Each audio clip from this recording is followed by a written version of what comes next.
A book on the shelf is just paper. A book in your mind is power. Welcome to Season 1, Money and Mindset.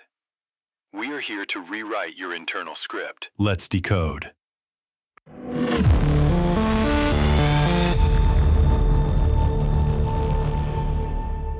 Most people think negotiation is about convincing. But convincing assumes the other side is rational. Chris Voss spent his career discovering the opposite. In real negotiations, logic doesn't lead. Emotion does. And whoever controls emotional safety controls the outcome. Today, we are decoding Never Split the Difference by Chris Voss. Not as a negotiation manual, but as a map of how humans make decisions under pressure at work, with money, in conflict, and in everyday life. So to really get into this, we have to start by, I think, tearing down the model that most of us were taught, the one that, we see in movies and read about in business books. Exactly. Voss spends a huge amount of time at the beginning of the book just systematically dismantling what he calls the false model. And it's a model that is, it's completely rooted in this Enlightenment idea of the rational actor. The idea that we can all just sit down at a table, put our feelings aside, and, work out the math of the problem.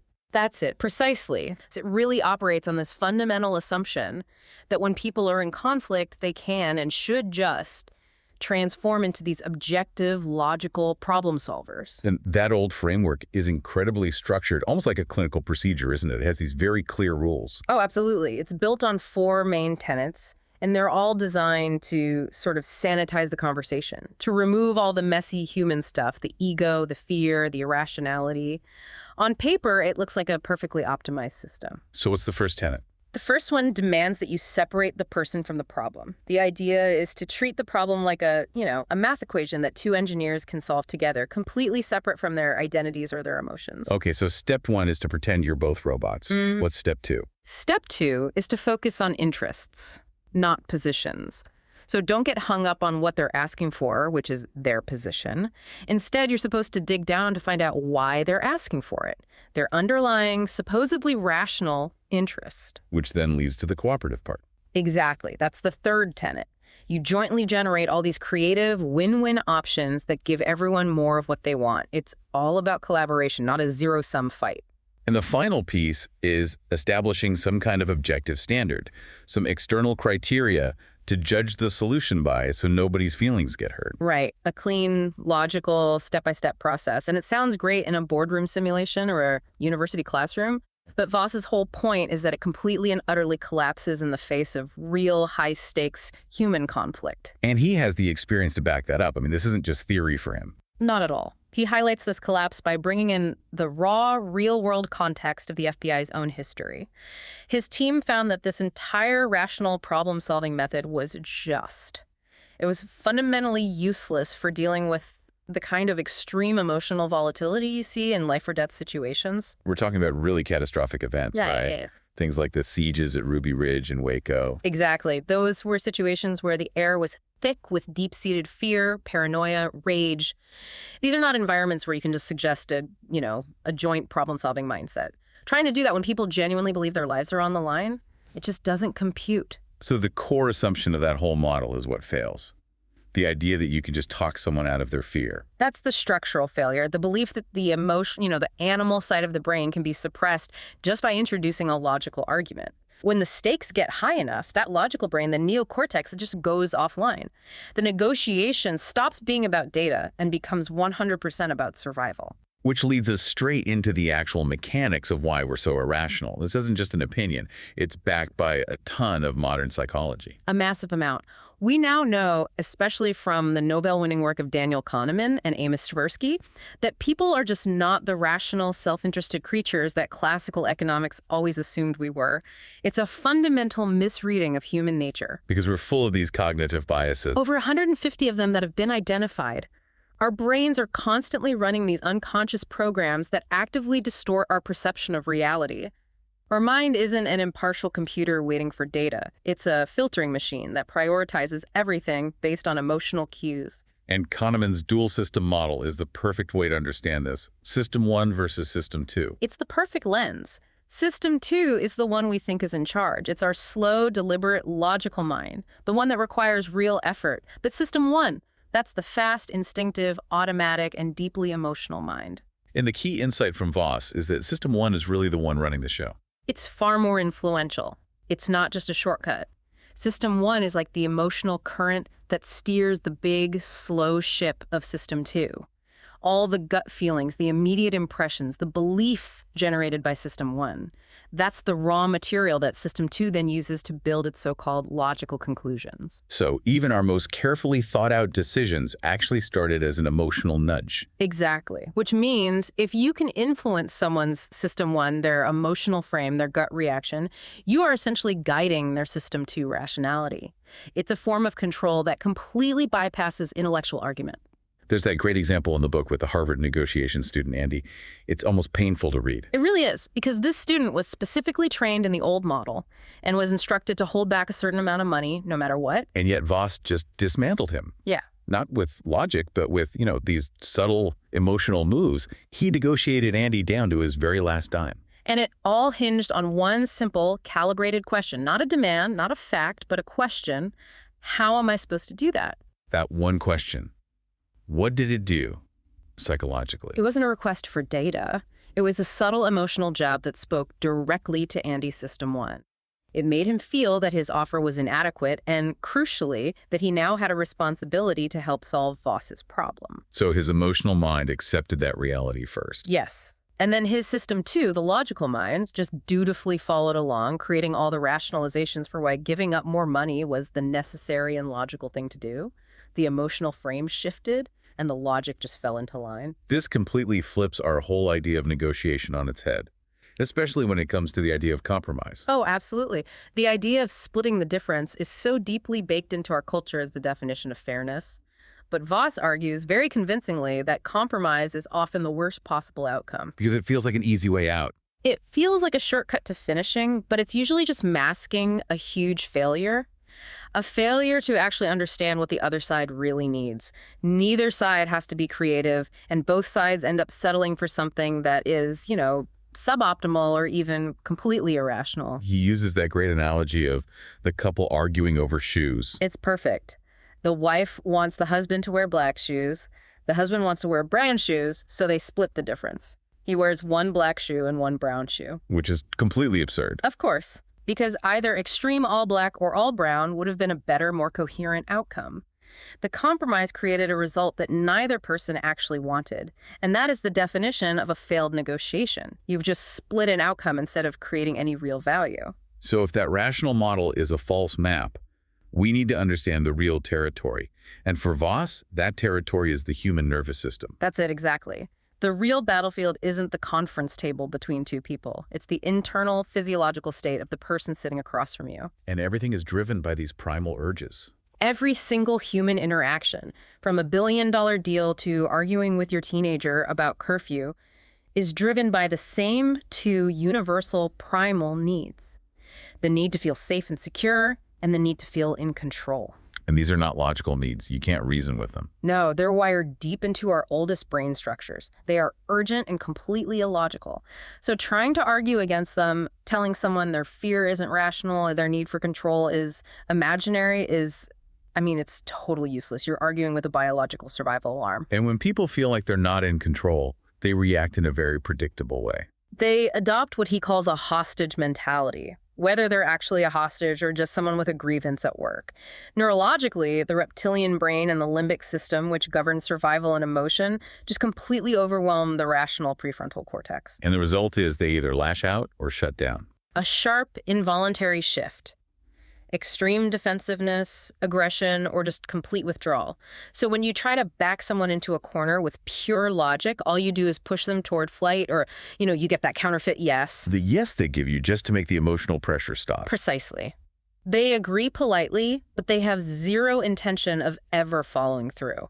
The commitment isn't real. Which is why one of the most important strategic tools he introduces is just slowing down.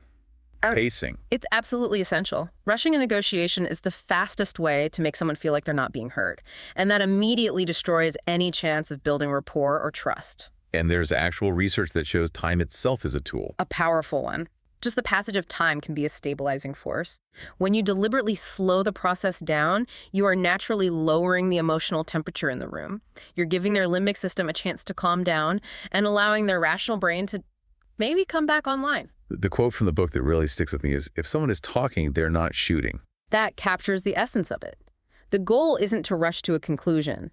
The goal is just to keep the communication going, because the act of talking itself is inherently calming. It maintains the connection. The 6-hour standoff in the Harlem high-rise is just an incredible example of this principle in action. It's an unbelievable story of patience. The negotiators didn't even have a phone number. They were literally talking through a closed apartment door for 6 straight hours, rotating in shifts. And getting nothing back for most of that time. For the vast majority of it, absolutely zero verbal response from the fugitives inside.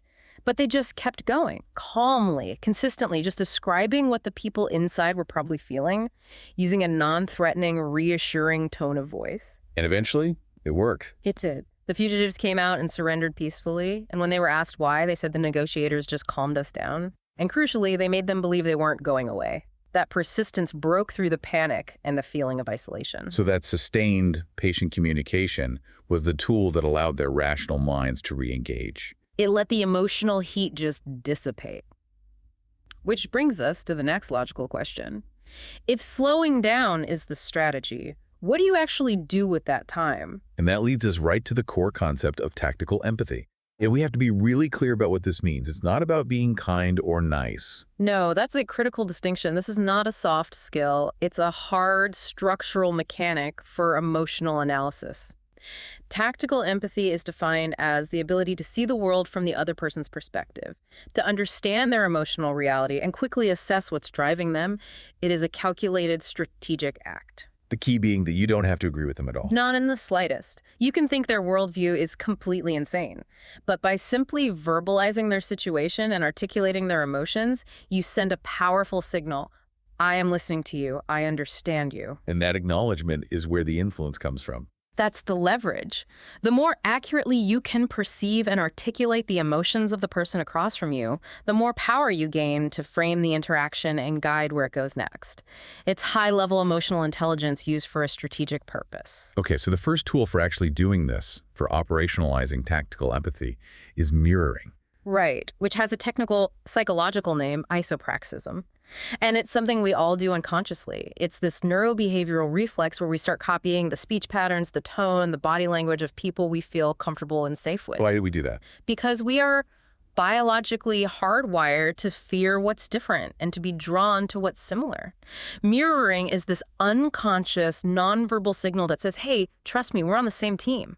It builds that immediate low-level rapport. So the FBI technique is just to do this consciously, and it's incredibly simple. Deceptively simple. You just repeat the last 1 to 3 words, or the critical 1 to 3 words of what your counterpart just said. And that's it. That's it.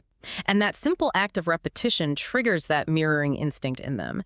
It keeps the connection alive, and almost without fail, it prompts them to elaborate, to give you more information. You don't have to ask a question or propose a solution. You just reflect their own words back at them. And this isn't just for high-stakes situations. The proof of this is everywhere. It is. That study with the waiters is just a perfect example. The group of waiters who were instructed to mirror their customers' orders back to them verbatim, okay, so that's a medium rare steak with the mashed potatoes. They got tips that were, on average, a staggering 70% larger than the waiters who just used positive reinforcement, like, great choice. 70%, that's huge. It's massive. And all it is a small act of acknowledgement. It signals, I heard you, and I am like you. And that leads to dramatically better outcomes, even in a quick, purely financial interaction. Okay, so after mirroring, the next layer of tactical empathy is labeling. Right. And labeling is a shortcut to intimacy. But more importantly, it's a tool for disrupting and calming intense negative emotions. And it works pretty much like it sounds. You just name the emotion. You verbalize their emotion, but you do it tentatively. You use phrases like, it seems like, or it looks like, it sounds like you're feeling frustrated. You're giving their feeling a name and showing that you've identified their emotional state. The neurological effect of this is really the deepest mechanic in the entire book. It's not just a psychological trick. It's changing their brain activity. It physically shifts brain activity. We know this from fMRI studies. When you ask someone to put a name to an emotion they're feeling, activity moves away from the amygdala, which is the brain's fear and threat generator, and it shifts to the ventrolateral prefrontal cortex, The rational part of the brain. the part that governs rational thought and language. So, in simple terms, by naming a fear, you force the brain to process it logically instead of just reacting to it viscerally. You are literally short-circuiting the raw fear response. This is why those negotiators in Harlem said things like, "It seems like you don't want to go back to jail." Exactly. They labeled the biggest fear in the room. And that simple act moved the fugitives from a state of raw panic toward a state where they could actually make a strategic decision. And the strategy says you have to label the negative emotions first. You can't just ignore them. You have to clear the road. You label the fears, the anxieties, the frustrations first. That creates psychological safety and trust before you ever introduce a solution or make a request. You're removing the big emotional boulders from the path before you ask them to walk down it. So this all builds to what seems like a really subtle point, but one Voss says is the most critical verbal distinction of all. The difference between hearing "you're right" and "that's right." It seems like a tiny difference, but the gap between them is enormous. "You're right" is more often than not a way to end a conversation. It's a defensive move. It's what you say to someone you want to get rid of. Exactly. It's a polite nod. It signals a kind of superficial theoretical agreement, but there's no personal ownership of the conclusion, no intention to actually change behavior. So how is "that's right" different? That's right, is the breakthrough. It's the moment of epiphany. It signals that your counterpart has listened to your summary of their situation, they've processed it, and they have declared it to be correct of their own free will. It's a moment of internalization. And that's the stealth victory. That's it. The psychological barriers just dissolve in that moment. It's the green light that tells you the negotiation can finally move forward from deadlock. Because when they say "that's right," it means they feel profoundly seen and understood. The example with a pharmaceutical sales rep and the skeptical doctor really illustrates this. It's perfect. She didn't start with a technical pitch about her product. She started by summarizing his emotional reality. She talked about his passion for creating these highly customized treatment plans for his most complex patients. And that got his attention. He literally paused, looked up from his papers, and said, "That's right, I really feel like I'm treating an epidemic here." In that instant, because she had acknowledged his core identity as this passionate caretaker, that wall of skepticism just crumbled. And only then, after getting that buy-in, could she talk about her product. Only after she got a second, "That's right," by summarizing his challenges back to him. The breakthrough had nothing to do with the drug's technical merits. It was all about confirming his passion and his professional identity.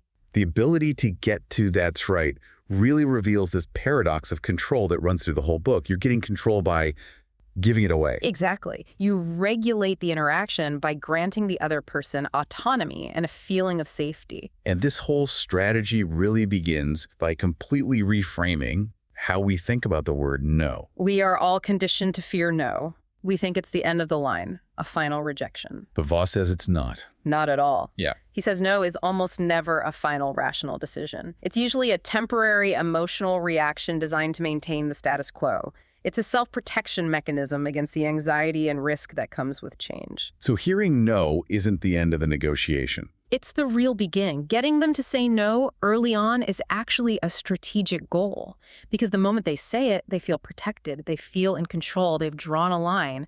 And once they feel safe, they can finally relax and actually start to consider what you're saying. This all ties into the psychological principle that autonomy disarms our defenses. It does. It has roots in the work of Carl Rogers and his idea of unconditional positive regard.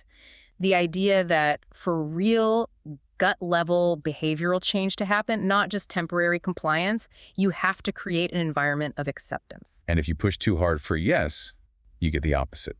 You trigger those defenses. And you get the counterfeit yes. The agreement that sounds great in the moment but has absolutely no substance behind it. He uses that powerful analogy of the open heart surgery patient. It's a perfect illustration of temporary compliance. Patient is so grateful to the surgeon, they promise, "Yes, absolutely, I will change my diet, I'll start exercising, I'll change my whole lifestyle." The data shows that over 90% of them go right back to their old habits within 2 years. That yes they gave was rooted in fear and gratitude. It was an emotional response to relieve the tension in the room. It wasn't a deep, internalized commitment to change. So to avoid that, you actually use no-oriented questions. Exactly. You ask questions that are specifically designed to get a negative response right from the start. Like, is this a bad time to talk? Or, have you given up on this project? The other person gets to say no, and in doing so, they immediately feel like they're in the driver's seat. They've exercised control, and that dramatically lowers their resistance to whatever you're going to say next. But since the goal is real commitment, not just a hollow agreement, you have to be able to spot that counterfeit yes. You have to be relentless about it, and that's where the rule of 3 comes in. It's a system to verify commitment. You have to get them to agree to the same thing 3 times. 3 times in the same conversation, but using different methods so you don't sound like you're interrogating them. The first is their initial yes. The second might be a summary that gets you that critical, that's right. And the third, and most important, is a calibrated how or what question about implementation. Something that forces them to describe what success looks like in their own words. Exactly. And you also have to listen for the red flags in their language. Voss points out that if you push for implementation and you hear the phrase, "I'll try," that should be a massive warning bell. Because I'll try really means I'm planning to fail. It often means, I know I can't do this, but I'm saying this to make you go away. It signals a total lack of ownership in the outcome. When you hear that, you have to dive right back in with those how questions until the terms of execution are crystal clear. Agreement without implementation is worthless.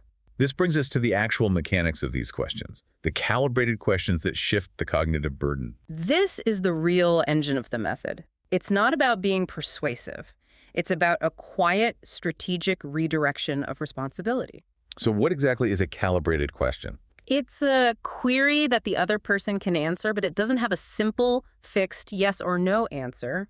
It's an open-ended question that's carefully targeted at a specific problem, and it forces them to think. And it serves a few functions at once. A few critical functions. First, it buys you time. Second, it constrains their thinking by focusing them on the problem you want them to solve. And third, it gives them the illusion of control because they're the one doing the hard work and coming up with the answers. And it takes the aggression out of the conversation. Completely. You can introduce a really difficult request or idea without sounding pushy at all because you're framing it as though you're asking for their help and their expertise. And the wording is key. You have to avoid certain verbs. You have to avoid verbs like can, is, are, do, will, anything that can be answered with a simple fact. The power is in 2 words, how and what. And the single greatest calibrated question of all time, according to Voss, is how am I supposed to do that? It's just genius in its simplicity. It's such a natural, innocent-sounding thing to say. But it instantly forces the other person to pause, to stop advocating for their position and to start thinking about how to solve your problem. It reframes the whole interaction. Instantly. You're no longer adversaries. You're 2 people looking at a shared roadblock. And this works even when there's a serious power imbalance, like with the consultant who is owed a lot of money. That's a perfect case study. The client was months behind on invoices, but was asking for more work. She didn't get angry or make threats. You just asked the question. She calmly said, I'd love to help, but how am I supposed to do that given the current situation with the outstanding invoices? And the client didn't take it as an attack. Not at all. He heard it as a practical problem that needed a solution. He actually apologized, explained their internal payment issues, and had her paid in full within 48 hours. He felt like he had fixed a technical issue, not that he had caved to a demand. Because yes is useless without how. It's the core principle. An agreement is just a word. The how is the path to execution.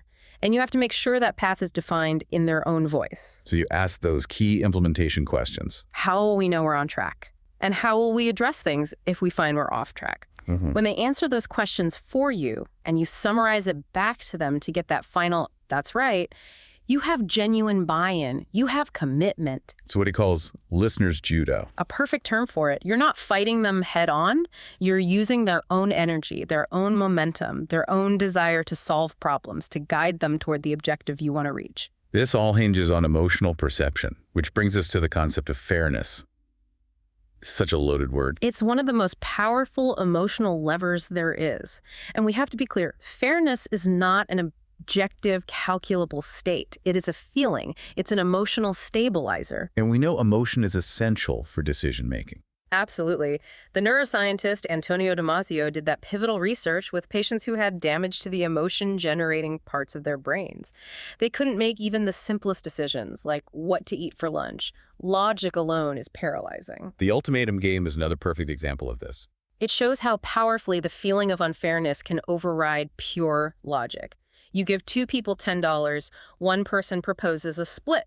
If the proposer offers a really unfair split, say $9 for them and $1 for the other person, the second person will very often reject the offer. So they get nothing. They choose to get $0 rather than accept $1 because the emotional insult of being treated unfairly is more powerful than the logical gain of $1. This is why negotiators use what's called an extreme anchor to manipulate that sense of fairness. Right. They'll start with a ridiculously low or high offer. It's designed to be an emotional punch in the mouth. It throws the other person completely off balance and makes their initial position suddenly seem extreme and unreasonable. And it leverages our deep-seated fear of loss aversion. A hugely powerful motivator. We are far more driven by the desire to avoid a loss than we are by the desire to achieve an equivalent gain. Losing $100 hurts way more than finding $100 feels good. So the negotiator sets expectations incredibly low with that first anchor. They anchor your emotions in a state of disappointment or even shock. From that point on, any improvement, no matter how small, feels like a massive victory because you're successfully avoiding that initial painful loss. The example of Voss telling his contractors he had to cut their pay is just a masterclass in this. It's incredible. He had to tell them their daily rate was going from $2,000 down to just $500. That's the kind of news that should start a riot. But it didn't, because he didn't lead with the number. No. He anchored their emotions first. He spent time describing the client's financial crisis, the project being on the verge of collapse, the very real possibility that all the work was about to disappear completely. He made them feel the full weight of a total loss first. And only then did he present the $500 offer. Only after they were mentally prepared for zero. And he framed it as a scarce opportunity that he could take elsewhere. He gave them the control. So in their minds, the call was no longer about a massive pay cut. It was about how to avoid losing this $500 a day opportunity to someone else. It completely reframed their perception. And every single contractor took the deal immediately without a counteroffer. To make these anchors even stronger, he talks about the power of using specific, non-round numbers. Yes, because a number like $50,000 feels like a placeholder, I guess. Feels soft and negotiable. But a number like $48,753? That feels like it's the result of a careful, precise calculation. It has weight. It has gravity. It signals that you've done your homework and this isn't a number you just pulled out of the air. It feels serious and permanent. This is all systematized in what he calls the Ackerman model. Right, which is a structured way to be assertive with your numbers without getting dragged into that split the difference compromise trap. You set your target, start with an aggressive anchor at 65% of that target, and then make a series of raises in decreasing increments. And the decreasing increments are the psychological key. That's the whole magic of it. The gap between your offers gets smaller and smaller. It convinces the other side that they are squeezing every last drop out of you. They feel like they're fighting for every penny and winning a hard-fought battle. So they feel like they got a fair deal. They feel like they won. And that emotional need for fairness is satisfied even though you landed exactly on the number you intended to from the very beginning. Okay, so let's move from the conscious tactics to the hidden dynamics, the things you can't see. Let's talk about black swans. The unknown unknowns. This is where negotiation goes from a chess match to, three-dimensional chess. A black swan is that hidden piece of information that, if you can uncover it, changes everything. It shatters the entire frame of the negotiation. And these could be anything. Fear, pressure from a boss, an issue of identity. Any hidden constraint or driver. And the mindset you need to find them is one of intense, adaptive listening. You have to stop looking for evidence that confirms what you already believe. You have to actively hunt for the piece of information that makes no sense, the thing that contradicts everything else. The Chase Manhattan bank robbery is such a great example of an identity-based black swan. A classic. The lead robber, Chris Watts, kept talking about we and they. He kept referring to the other four robbers who were supposedly calling the shots. But that was a lie. It was a complete fabrication, a psychological defense mechanism to deflect responsibility and make himself seem less powerful than he was. The black swan was the discovery that there were no other robbers. He was the ringleader. And his accomplice was basically his hostage. Uncovering that hidden reality was the only way to resolve the situation. And these black swans often show up as incongruity, a mismatch between words and body language. Absolutely. When you ask for a commitment and you get a hesitant yes, while the person is sort of shrinking in their chair, that's a huge red flag. That's a black swan trying to surface. And you have to label it. Immediately. I heard you say yes, but it sounded like there was some hesitation there. It seems like something about this is making you uncomfortable. You have to drag that hidden fear or constraint out into the light so you can deal with it. Otherwise, your deal is built on sand. Because people will often reject great offers for reasons that have nothing to do with the offer itself. They're driven by hidden agendas. The corporate deal that fell apart, not over price, but because the division head felt personally insulted by the very idea that his team needed training. His ego, his status, that was the black swan. It had nothing to do with the financials. This points to the problem of the behind-the-table deal killers, the people who aren't even in the room. Right. It only takes one hidden influencer, one disgruntled manager, one person on the legal team to silently kill a deal. The person you're talking to is often not the only person you're negotiating with.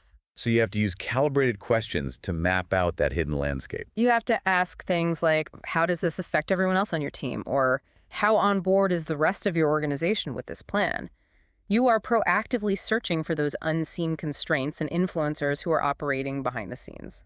When we zoom out from all of this, we start to see that this isn't just a toolkit for formal negotiations. This is a model for continuous interaction with reality. That is the deeper pattern. The skills mirroring, labeling, calibrated questions, they apply everywhere. Salary discussions, corporate meetings, personal relationships with your partner or your kids. It's all negotiation. Because it's a model for humanizing conflict. Yes. Our deep primal instinct is to avoid conflict because it feels threatening to our place in the tribe. This whole approach is a structured way to navigate that fear, to manage conflict with empathy and build trust through emotional understanding, not through brute force or logic. And once you have that trust, you can tap into the real drivers of motivation people's hopes and dreams. Exactly. Once you truly understand someone's unattained goals, their core values, what Voss calls their religion, you can achieve what he terms followability. People will naturally follow someone who demonstrates a genuine passion for their goals and has a clear plan to help them get there. So we've decoded this entire emotional architecture. Let's give our listeners a filter they can start using right now in their own conversations. This is the awareness lens we want you to take away. It's simple. Notice when a conversation shifts from seeking solution clarity to seeking emotional distance. That's the pivot point. That's when the nervous system has taken over from the rational mind. And what are the signs of that shift? The language changes. Listen for the overuse of third-person pronouns, we, they, as a way to deflect personal responsibility, just like the bank robber did. Or listen for that status quo language. Exactly. The quick, defensive, you're right, or the non-committal, I'll try, especially right after you've made a perfectly logical point. That's your signal that the conversation is no longer about the facts. It has become entirely about them managing their own internal emotional safety or hiding some invisible constraint. And this awareness is more critical now than ever. The Voss model is just so much better suited to the world we live in. It really is. In this crazy attention economy with algorithmic pressure and constant digital noise, our fast, instinctive System 1 brains are being triggered all day long. We're all living in a state of low-grade emotional overwhelm. Which means we're all making more impulsive, more emotional decisions. We are. And in that environment, the ability to be the person who can stabilize the nervous system of others, to label their stress, to affirm their sense of control, to ask how we can get through this, that becomes the real currency of influence. Whoever can provide that emotional stability is the one who shapes reality and ultimately the outcome. This book isn't about winning negotiations. It's about understanding why people resist reality and how that resistance is shaped. Chris Voss doesn't teach dominance. He exposes where control already exists inside emotion. And once you see that compromise, stops looking fair and starts looking lazy. If this episode made you notice tension before words, the decoding worked. We don't replace books, we decode them. You've reached the end of this exploration, but not the end of the idea. Let it echo. Let it integrate. And when you're ready for the next step, return to Decoded by Morrow. Wisdom is a journey, not a conclusion. Let's decode.